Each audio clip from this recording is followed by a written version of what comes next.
मुंबईमध्ये अजित पवारांची राष्ट्रवादी स्वबळावर लढणार अशी सूत्रांची माहिती आहे। प्रचाराची जबाबदारी नवाब मलिक यांच्याकडे देण्यात आली आहे। मुंबईमध्ये स्वबळावर 100 जागा लढण्याचा विचार आहे। राष्ट्रवादी मुंबईमध्ये मलिकांच्या नेतृत्वात लढणार असेल तर त्यांना सोबत घेण्यास भाजपा आणि शिंदे गटानं विरोध केलेला आहे। मुंबईमध्ये माहिती करण्यासाठी प्रदेश अध्यक्ष सुनील तटकरेंनी पुढाकार घेतला होता, मात्र त्यात त्यांना यश आलं नाही। मुंबई ठाकरे बंधूंकडून पवारांच्या राष्ट्रवादीला केवळ 16 जागांचा प्रस्ताव दिल्याची माहिती आहे। अपेक्षित प्रतिसादाअभावी राष्ट्रवादीची कोंडी झाली आहे। 16 जागा तरी सोयीच्या असाव्यात अशी राष्ट्रवादीची भूमिका आहे।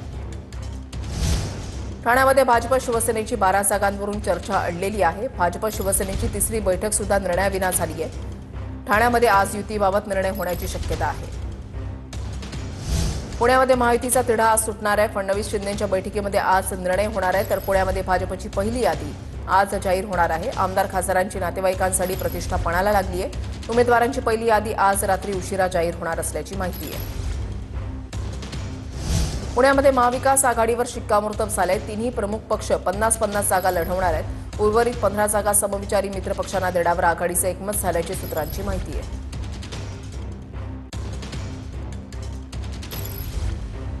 पुण्यामध्ये महाविकास आघाडीवर शिक्कामोर्तब झालेला आहे। तिन्ही प्रमुख पक्ष 50-50 जागा लढवणार आहेत अशी माहिती मिळते। शिवसेना भवनामध्ये आज उद्धव ठाकरे पदाधिकाऱ्यांना मार्गदर्शन करणार आहेत। शाखा प्रमुख, विभाग प्रमुखांची आज शिवसेना भवनामध्ये बैठक होणार आहे। सकाळी 11 वाजता या बैठकीचं आयोजन करण्यात आलं आहे।